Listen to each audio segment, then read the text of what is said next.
Welcome to Ken's Corner Podcast, Season 4.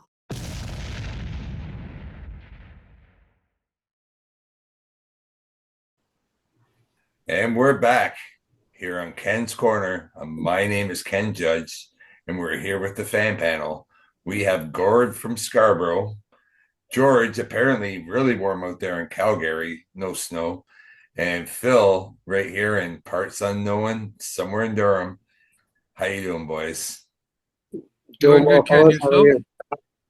you? I'm doing great. Before we get into our mini wrap up of the tournament that we all witnessed, the 3 fights in 9 seconds, the exciting goal set up by none other than our boy Mitch Marner. Anyway, we'll get into that, but first I want to do this draw for this William Nylander jersey, and let's get this out of the way. What do you think, boys? Absolutely. Sure. All right, so here, can anyone actually see that? Nope. All right, you'll be able to hear it. We're going to hit this draw button. We got numbers 1 to 25, and let's see who the lucky winner is. So whoever does win this, just let us know what your size is. And if you're far away, please pay for the shipping because, that's gonna kill me otherwise. But here we go. You guys ready? Yeah, big winner, big winner. Come on, Ken. Oh, I'm going to reset it. Sorry, we didn't hear the sound. All right, you ready? Yeah.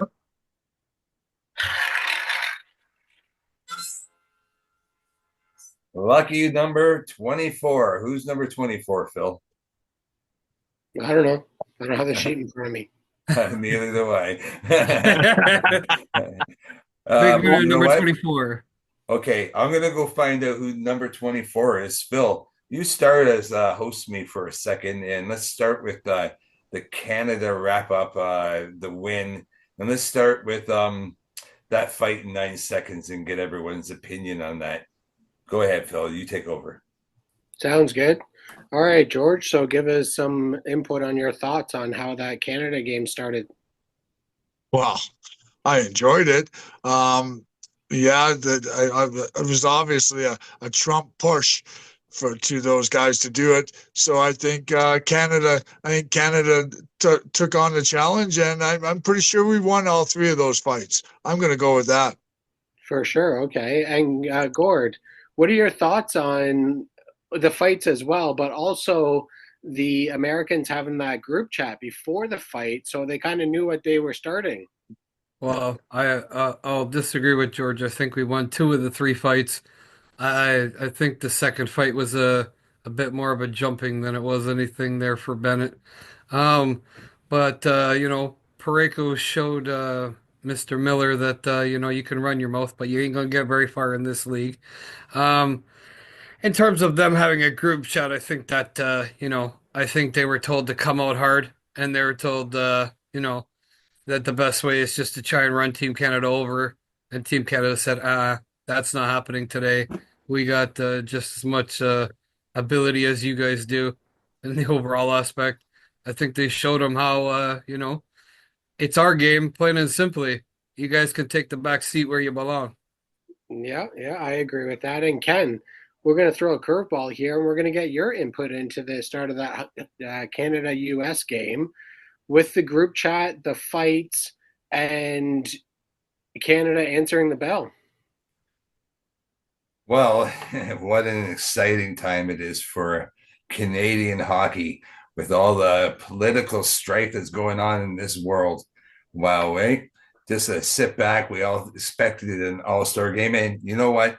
The Americans, they claimed that it was an all-star game. We all know if they had won that game, it would have been on Jay Leno or whatever the hell else is out there in the New York Times and all those big magazines. They would have been visiting the White House, for crying out loud. But that's besides the point. Like our good friend Paul Bissonnette, and amongst others who stood up like Brian Hayes and his crew. Canada, this is our game, and we proved that. Hagel, you stood up well to Matthew Tkachuk, and guess what? Matthew Kachuk is out of the lineup. Yay! Wow, eh? Brady Kachuk, you called on Matthew Kachuk's teammate of 8 years. Did you not watch any playoff hockey? Oops, I forgot. You were in the stand watching the Florida Panthers win the Stanley Cup with, I don't know, Sam Bennett being one of the toughest guys on that team, and you decided to pick a fight with Sam Bennett. You got what you deserved. And finally, JT Miller, thank you so much for that long time memes that we're all going to be able to share of you punching yourself in the head. It looked great. Beautiful stuff from great Canadian boys. And you know what? I'll get back to hating all of them on their teams now and back to cheering Austin Matthews with that goal that he broke, that long 6-game drought of no goals in the NHL. And I'm back, and we're happy to be back with Leaf hockey. So, yeah, that's my take on that, Bill. Thank you for asking me. No problem, no problem. So I'm going to assume that, Ken, you found out who number 24 was, and if my memory stands correct, it might be Tanya from Vegas. You are 100% correct. Tanya, you're going to be paying for the shipping because that's going to cost us $1 million to do. You know what? It's a great story. Thank you for bringing that up, because Tanya has a game that she's going to real soon between the Toronto Maple Leafs and the Vegas Knights. And she's going to be wearing that jersey. So I'm happy to be getting it out. Phil, please send her a message. See if we can work out what our next steps are to getting that jersey out to Tanya. Thank you, everyone, for joining in on that. It was great, and we'll get back to doing that sometime soon. I can send her a message, but I can also tell you that she has flown to Dubai, Bangkok, and is now heading to Singapore. So she's even further away than Vegas. So we'll get in contact with her when we can, and we'll get that sent out whenever she pays for it. Send it into Singapore? Hell no. If she's paying for it, she can get it wherever she wants. I think she may want to wait till she gets back to get that one. If the shipping might be quite a bit there. Yeah. Yeah, hopefully, you know what? I got put on hold with my last episode with Joe the other day. Apparently, I did some kind of hate speech or something, community guidelines. I peeled it and it's back up. So let's not say any bad about the Americans down there. I don't know. I might have already crossed those lines. I already did. My American friends down there, though, you know what? Your team is coming, and it's going to take everything from our Canadian players to repeat what we did in next year's 2026 Olympics out there in Italy. You know, my little bit on the Four Nations, just in whole as the tournament that it was, what a fantastic display by some of the greatest athletes on earth. When I'm scrolling through social media and I'm watching people's TikToks from the southern United States who have never even thought about watching hockey, and now they are hockey fans. And they were sure after their team won on Thursday, they were like, oh, we got the greatest hockey team in the world. And then they quickly realized that they didn't. But it still has opened up the game to so many more people's eyes in the US. And I have to say that I'm going to give a shout out to the fans. And I know we don't like the Montreal Canadian fans in the NHL. We don't like the Boston fans in the NHL. But in the four nations, the fans they stood up and they did a good job for us. They did, absolutely. And to touch on Phil's point there, Phil, it's not just in America. You're looking at it in Europe. There's people watching. All of a sudden, all they're hearing about is this big event. And I think, when you got Stephen A. Smith talking about it on his show because of the basketball debacle there of their All-Star game where they don't care. And he says, they took something that was supposed to be an All-Star game and turned it into a full-blown tournament. Next year, the next time they do the Four Nations Cup, they're hoping to have more teams in. But you're looking at that worldwide. You're looking at the greatest players in the world and you're getting people worldwide who have never ever had an interest in hockey getting in there to watch hockey. I mean, they did something that's incredible. And yeah, George, as much as we despise Montreal and Boston, the fans did a fantastic job cheering there. Yeah. I mean, the fact of how many Nova Scotian people came down. You had Seth Jarvis's boys there driving 30 hours in a small Yeah. van bus, And home. traveling along there.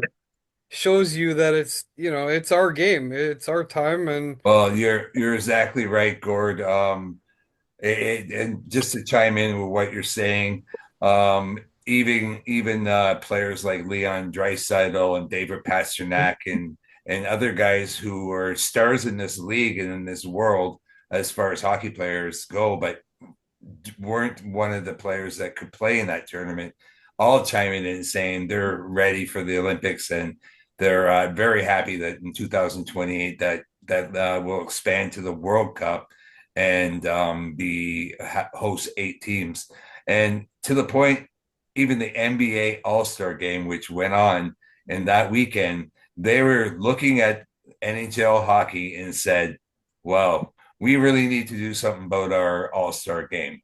So you you're have to right. have the They players to brought buy it in. and it was lots of fun. Only thing I wish didn't happen as much was the booing of the anthems, but all in all, I'll get over that and let's move on to the Toronto Maple Leafs. Now, Mitch Marner. Wow, is he on a high? Let's talk about this, Phil. Is he on a high after those 2 goals? Where people were saying Mitch Marner might have just played himself off the Olympic team in 2026, and I beg to differ after what he did in that though both those passes, slowing down the game like only I believe Mitch Marner can do in this league, or one of the very few, slowing the play down so he can make those crisp passes, and that's why he's top 3 in the NHL in assists. Now, how do you, and you know what, guys, you can all chime in as well. How are you feeling about Mitch Marner moving into these last 26 games? Is he on a high, and can he carry this team down the stretch? Well, I think when you go to back to the Four Nations and you listen to John Cooper talk about Mitch Marner and the swagger that he walks into the arena with, the swagger that he plays the game with, the speed that he can analyze. When he broke down that game winning goal on Hockey Night last night and explaining it to the panel there, him and Makar locked eyes from across the ice. He knew that puck was going to come around to him. He accepted the puck using his skate because he knew that he could start shifting his weight to get into an open spot, and he knew where McDavid was already. The guy's an elite player. He's an elite player, and if anything, this tournament just gave him so much confidence. Going down the rest of these games, I've got full confidence in Mitch and what he can do for us. Sign him now, give him the 13 and a half before he's a $50 million player. That's what I'm hearing. I totally George, agree, you're Phil. feeling all right. You know what, George? We'll come back to you since we already know how you feel about Mitch Marner. Gord, give us your quick synopsis on Mitch Marner and what he can do carrying over with that gold medal wrapped around his neck. Well, like Phil said, his breakdown on Hockey Night in Canada. But even after the game, you had Connor McDavid, you had Sidney Crosby both say, how did this kid figure out the game that quickly in a process to make such a crisp pass that McDavid had to bury that puck? I think we could have buried that puck. Oh, I mean, anybody could have buried that puck at that point, to be honest with you. Not Phil, I guess. And even the pass to Sam Bennett on the second goal was absolutely outrageous. You have a guy whose Elite. hand-eye coordination is just phenomenal right now.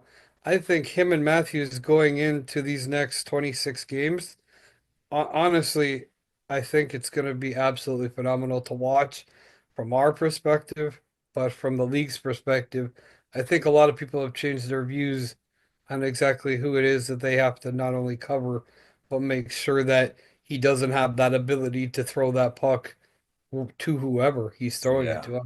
Exactly. George, your question. You turned on that TV last night. Anthony Stolar is in the net.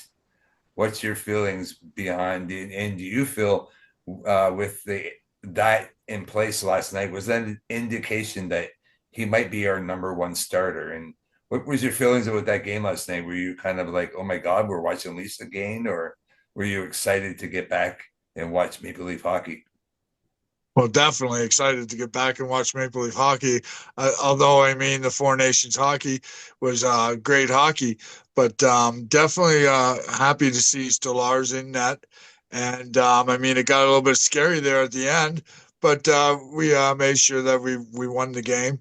And yeah, all in all, I mean, Mitch Marner he's he's an elite player, but not only one person can carry the team. And I'll say that he's always been a good person for our team. And yeah, glad to see hockey, NHL hockey. Thank you, Phil. So Kelly Yarncroc is right knocking on the door. I don't know. Maybe we can pull a Las Vegas for Tampa Bay and keep him out. I'm not sure if he's a good enough player that would make it that much of an impact come at playoff time. But fact is, with all humor aside in this, someone is going to have to come out of that lineup. Now, last night, Pontus Holmberg, 2 goals. Our bottom six was clicking. Alex Steve, does he not deserve another look? What's your thoughts on Kelly Armcroft coming back and who he's going to replace? Well, Steve's had a hell of a game. Like you said, Holmberg had a hell of a game. I don't know what the depth chart says as far as what Leaf coaches and the organization puts these guys in what order. But if these guys are playing like that, is their trade stock going up? Are these guys making themselves even more tradable where we can package these guys off? Maybe have Cali coming back into our lineup, but we're packaging up a couple of these guys, getting rid of them and getting somebody back at the trade deadline. And if Cali can't do it for the rest of the year, oh well. But now we've got a couple of guys that weren't on the radar of even being worth trade bait, making themselves valuable. Yeah. Now, Corey, do you feel with the news coming out that Mikko Rantanen might not sign in Carolina, is he a viable option for us to go after? The Carolina is actually going to eat half of what's left of his contract. So that's a $2.3 million superstar sitting right there with 66 points. Is that even realistic for the Leafs to go after? I don't think it's worth it. He's already said right now he's got to process everything that's going on. That's why he's not going to re-sign in Carolina. They threw a nice number at him to get him to re-sign. Um, I mean, you're going to give up players for a rental player right now, pretty much. But where does he fit in? Is that chemistry going to get massively mixed up? I don't know. Renton's a great player, but is it going to be worth the rental of basically giving him away right now until he decides that he's processed his trade from Colorado? And I mean, it's got to be hard on them all. It is a business, but until then, until he decides where he's going to sign, I pretty much think everything's going to be up in the air with him. Carolina doesn't want another Getzel episode where they gave up a pile and he never re-signed. So I think their best bet, if he's not going to re-sign in Carolina, is to ship him out. Something. Get something in return at least for him, and not have another Getzel episode. Thank you. George, last night on Elliot Friedman stated someone and maybe multiple teams are thinking of getting the Shem brothers back together. Would you be would you be happy with that option in Toronto, both Luke and Braden Shen coming to Toronto? Well, I'm definitely glad it's not Myers, but yeah, or Miller, I meant. But yeah, I think they would do good for us. I think that would be possible. Phil, do you think that Braden Shen's an option, or you think the Leafs are looking more still? I'm hearing a lot about Scott Lawton. Do you think that that's more on the table? I do. I as much as what I think that the Shen brothers would be awesome to have on the same team. That toughness and grit, that's going to make any team a lot better if they can pull that off, especially going into the playoffs. But financially, reality says that it's probably not going to happen for Toronto unless we're dumping a lot of guys and putting somebody on long term injury reserve where their contract isn't hitting our payroll. But they would be something to see on any team. I have been hearing a lot more about Scott Lawton and Brock Nelson. There was somebody else that I was just trying to go through Instagram. Somebody had posted something about it. There's a bunch of players that were rumored to be linked with Toronto, but I couldn't find it. Thank you. Okay, guys, we're going to get our next 2-game predictions. Tonight, we're out in Chicago. Of course, this won't be released before then. So we'll be able to look back and see how good we were or maybe how bad we were. But our next game is very interesting. We're traveling down to Boston to the not so very bad Boston Bruins. I don't know. The big bad Boston Bruins aren't so big bad anymore. Although somehow we all seem to be liking Brad Marchand, we can allow ourselves to start hating him again. Phil, your predictions for these 2 games, please. Well, I hope that they keep on stringing them together, keep on getting some wins here. These are 2 beatable teams. And I mean, at this point in the NHL schedule, no game is going to be an easy game. But I hope that we can pull both of them off. I'll say that Walt going tonight? Yes, Joseph Woll will be in against Chicago, and I'm expecting Anthony Stolar will be back against Boston. Yeah, so I'm gonna say that they're both gonna be wins. As far as the score, Chicago's getting a little bit hotter, so I'll say that it'll be like a 3-2 Leafs win. Boston, I don't know. We'll go for a 3-1 win. Yeah, I don't know if I've seen this, but I believe the Buffalo Sabres laid a beating on the Boston Bruins 8-2 in that first game back. That was the Rangers. Buffalo Rangers. beat New York Rangers last night. Okay, it was Buffalo and the Rangers. So A bunch of games last night. The scores were just outrageous. Yeah, but anyway, with a win tonight against Chicago, we will actually move back into first place with the game in hand. So that's a very important game. George, your predictions for these next 2 games: Toronto, Chicago Blackhawks, and Toronto in Boston. Toronto, Chicago. I'm going to say a 5-2 win. If we can keep Bedard off the puck more, it'd be good. Boston, I'm going to say 5-0. That's funny because in my show with Joe, I did call a 5-2 win over the Chicago Blackhawks because I'm assuming, well, then again, that's probably going to be that Soderblom guy that seems to always play well for Boston against us. But if we're lucky, we'll get Peter Mrazek, and we all know how he plays. Gord, your predictions in the Toronto, Boston games. I'm gonna say Chicago tonight, 4-2 Toronto. Boston, I'm gonna say 5-2. I think that's the best bet. Well, I do like my Leaf fan panel. There's a reason we're called Leaf fan panel and not NHL fan panel.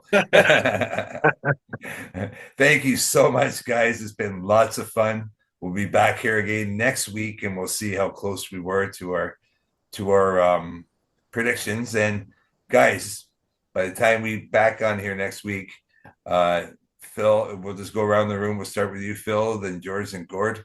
Yes or no? Will the Toronto Maple Leafs make a trade before our next episode here next week? No, I don't think so. They'll go down to close to the trade deadline, I think. George.